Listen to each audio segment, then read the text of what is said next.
now? I can still hear you. Okay, I can hear you again. Okay, so we're good again. Okay, let's keep going here. All right, so let's go on to um, this week, Ted. One of the 8 Power 5 teams will be eliminated when Penn State plays Ohio State. Right. I think the loser of that game, I don't think either of those two teams will have enough other wins to get them over the hump once they lose that game. Are we agreed? Well, they both play Michigan. And if they all three beat each other up, I don't know how that would work out. I think that's one of those deals where, because remember last year you had 3 undefeateds. And remember, Ohio State kind of came in the back door because USC and Clemson lost on the last weekend. And then they all ended up with one or two losses. And or the other 2 ended up with 2 losses. And Ohio State only had 1. And they kind of brought them in that way. So you could see a scenario where you could have 2 undefeated teams and all 3 of them being 11-1. Yeah. Yeah, I guess I could see Ohio State losing 28-27 this week and then goes into Michigan. Yeah. On the road. And I guess I could see that. But when you look at the rest of, are all of these other teams, and like Ted, Florida State. Yes. Well, they got Duke this week, right? Who's rated. But the quarterback is iffy, and it's in Tallahassee. Do you see Duke with a quarterback on 1.5 legs? No. One of the teams we talk that I think has maybe the easiest track at this point is Oklahoma after the big win in the Red River rivalry against Texas. Ted, I look at their schedule. They've got no ranked teams left on their schedule, Oklahoma. Assuming Texas comes back in the Big 8 championship game and they play again and Oklahoma wins again, they're in. You would think, yeah. I mean, in spite of a weak schedule, you almost have to put them in if they're undefeated. Yeah. I mean, they put TCU in last year against their best wishes, and they got to the finals. But you have to put them in if they're undefeated, and they're Oklahoma. Unless there's 5 undefeated teams, they're Oklahoma and they're undefeated. They're going in. They're going in. Ted, a team that I have to pat myself on the back a little bit for. At the beginning of the season with Rudy, I said how much I liked Washington. Yeah. Largely because of the quarterback, Michael Penix Jr., who played at Indiana and was good there and then transferred out to Washington and has continued to be very good. Well, he should be. He's 28 years old or whatever. I mean, he and the Pacific Northwest. Bo Nix is in his Bo Nix is 32 years old. Yeah, he's in his 14th season of college football. What is this? It's unbelievable. If Tao doesn't get drafted, he just has to go to Oregon or Washington, and they'll put him out. They'll let him out. They'll let him play. I mean, I know they all got a COVID year, but they didn't get 2 or 3 of them. Yeah, I mean, yeah. So, but. The Washington and here's the thing, Ted. That Washington-Oregon game was a fun watch. Yeah. And you have to give a lot of kudos to Washington for winning the game. But if Oregon coach Dan Lanning doesn't go super crazy aggressive and go for it on 4th down from the midfield with 2 minutes left. Right. If he punts the ball and they have any kind of decent punt and they give worst case scenario, it's at the 20. Yes, with what a minute and 40 seconds left. Yeah, I mean, Ted, I guess your worst case scenario is the punt is blocked and either returned. Yeah. But I mean, if they get the punt off, chances are worst case. It's Ted, and I was thinking about this again as I was watching. This is getting off the subject a little bit, but I'll come back to it as I was watching the Cowboys and the Chargers game again. Every time I watch a game these days, all I can think to myself is kick a field goal, please, somebody. Yeah. And so all of these analytics, and this comes back to the game we were just watching with the Phillies and the Diamondbacks. When they came out to get Fat, I guess that's how you pronounce his name. Fat or Fat, yeah. Yeah. The announcer, the play-by-play guy says, the computer says come and get him. Right. And so whether it's no pitcher can face a batter 3 times anymore. Right. And if you're within a yard, you automatically go for it, no matter the game situation and no matter whether you've proven to be a good running team and can, Right.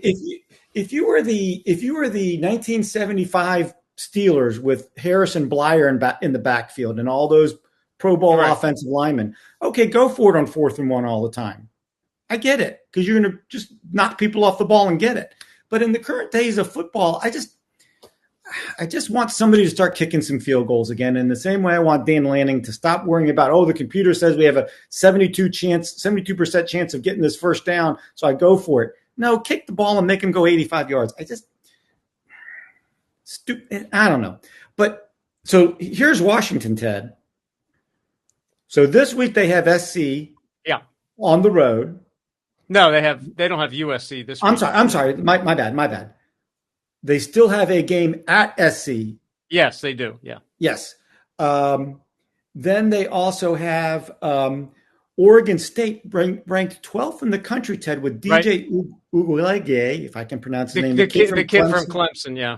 Who's rediscovered himself. Maybe it's not just him, and maybe it's when you see what's going on in Clemson this year with Cade Klubnik, wherever they kept their. Here's the thing. I mean, is it the system that they're using? Is it how they were trying to make him do things? Maybe Oregon State says, okay, look, you DJ, you do you, and we'll work around it, The other thing that I've heard about Clemson, and we're really getting off the field here, but we're still in college, so let's go with it.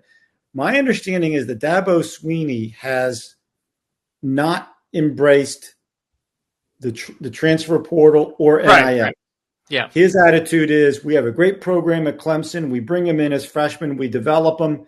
And you want to play here regardless of whether you're getting a 6-figure NIL deal. We're Clemson. And 5-10 years ago, that worked. Yeah, but sure. Once Deshaun Watson leaves and once Trevor Lawrence leaves, and then once everybody starts, hey, I want my NIL money, all of a sudden that team is. And it's not like Clemson doesn't have money. All those folks down there give money. They have guys in the NFL that and I'm sure show in town down there. Yeah, and that's what I mean. It's I'm quite sure that Clemson, they may not have Ohio State, Michigan money or USC money, but they have plenty of money. They don't have Oklahoma, Texas money either. No, but nobody has Texas. Nobody has Texas money. Yeah. No. So Ted, let's wrap up the overview this way. I would give it about a 90% chance that both Georgia and Michigan finish undefeated and go to the playoff. I would, I don't know. I think it would be. You want to take that down from 90 to 80? 75, 80. I just think they're, particularly Michigan, they have 2 top 10 teams they have to play and beat. Whereas Georgia, Florida is going to be a competitive game. And they're Tennessee all going to be competitive games. Tennessee is going to give them a game. No, that's what I mean. Tennessee's going to give them a game, but the expectation is that Georgia will still, I think, unless they have major injuries, they're going to win. Whereas Michigan, Ohio State, and Penn State, now they're getting into cold weather. They're not going to have the big pass, as many big pass plays, and something weird can happen if it's raining and it's cold. So I think it could. I think it could be. I think it's still favorable for both, but I think Michigan has a little harder road to go. Now, I have said multiple times in many different venues and many different discussions how much I like the current 4-team playoff because in my mind, it assures you that you're going to have a legitimate national championship team. But if there was ever a time that I would say, and next year is going to happen, but this year, I think in particular, if you go through the top, I think you go all the way down to 12 at Oregon State with 6-1. Hey, I like my Utah Utes at 14th at 5-1. USC is all the way down at 16 they're all the way down at 18. Yeah. This is the year that even if you take Georgia and Michigan as the 2 best teams, you could throw the next 10 to 12 teams in a hat and say pick 2, and you'd get probably a very similar result in terms of the playoff games between the remaining teams. Yeah, my opinion about this is that I think 4 is too few because they've had, I think particularly this year. I think 8 is enough. I think that, Yeah. I mean, they're going to 12 or whatever they're going to Yeah, they're because going to 12, yeah. because TV wants Yeah. 3, I think 8 is good. Nobody gets a bye, and Yeah, you just play let the them first play. and you play the first and you play the quarterfinals at the higher seed home field. And if you're playing in December in Michigan or Ohio State, yeah, well, be better during the regular year, and then you get Yeah. that game at home, Yeah. All right, timing's perfect if we break this up into thirds, Ted. Let's click over to the team that we mentioned a couple times here that's plummeting, which is the USC Trojans. And Caleb Williams has his first collegiate game where he does not look like the next Patrick Mahomes, combination of Patrick. I've heard him compared to Mahomes. I've heard him compared to Rodgers, but he's clearly elite athletically, and he's elite from a mental standpoint and from how he sees the game. But he lays a stinker on Saturday night against Notre Dame on the road with 3 picks. And then some interesting things going on with that program. Where do you want to start with USC? Do you want to talk about the game? Do you want to talk about Caleb? Do you want to talk about what's going on with the program? What do you want to do? Well, here, to me, USC, this is a Lincoln Riley problem. Cover somebody. Somebody play some defense. You're allowed. It's not, it's not, go out and, get yourself a quarterback and a couple of wide receivers and running backs and all that kind of stuff. And then go to the portal. Find a 17th year guy that can come in, transfer in from Georgia, whatever it is. Get some defensive player. He didn't have any at Oklahoma. He goes to USC not thinking that there's any chance in the world he's ever going to have to play in the Big Ten. And now he's looking around. He's going to have to cover somebody. Ted, you just said something interesting that wasn't on my topic list today, but he was hired in the offseason, and that following year, USC announced they're going to the Big Ten. You don't think that he had an inkling in his contract negotiations that they was could it be the going following to the Big Ten? year or 2 years? I don't remember. I'd have to know. go back and look at it. But anyway, be that as it way. If I'm Lincoln Riley, and I know, okay, well, Oklahoma's going to the Southeast Conference, and I don't really want any parts of that, right? Right. So USC calls and says, I can't imagine that he knew they were going to the Big Ten. He had to imagine that the Pac-12 would exist on some level, because if you do, then why are you leaving Oklahoma? Other than it's going to the SEC. Oklahoma for exactly what you said. He didn't want to have to tangle with Alabama and LSU and Georgia. But you're already in Oklahoma. You already get good players from Texas, and you might as well stay where you're been successful. I mean, if that's the case, then why don't you wait around for the Florida State job when it came open, and then you're in the ACC for a while, and you can. I don't know. I mean, I didn't understand. I can't imagine that he left that job, because I thought he took that job I'm sure he got more money, but in part because I don't have to play in the Southeast or the Big Ten.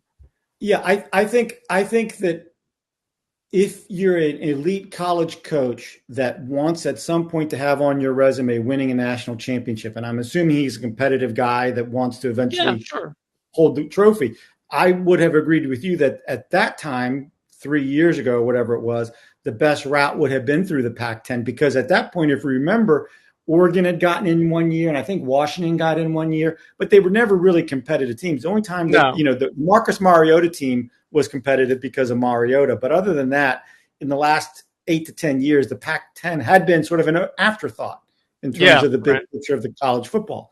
Now, it's clear to me, a couple things. As much as I think Caleb Williams, even after that 3-pick game, is still the elite number 1 pick coming out of college. Yeah, sure. Yeah. And as much as I respect Lincoln Riley's ability to coach offense, that game proved that even after 2 years of hitting the recruiting trail and hitting the transfer portal, Clay Helton left that cupboard bare. There wasn't a lot to work with when Riley came in, and you can bring in Caleb Williams, and you can bring in a receiver, and you can bring in certain pieces that look really elite. And in the short term, sort of like Colorado, in the short term, a few elite players make you look really, really good. But when you start playing the really top end competition, if you don't have the guards and the tackles and defensive tackles and defensive ends and linebackers, you can't play with the big boys because they've all got them.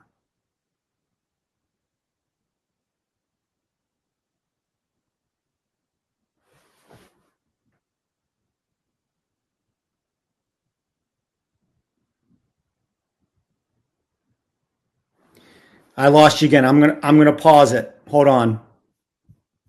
Do the same thing you did last time.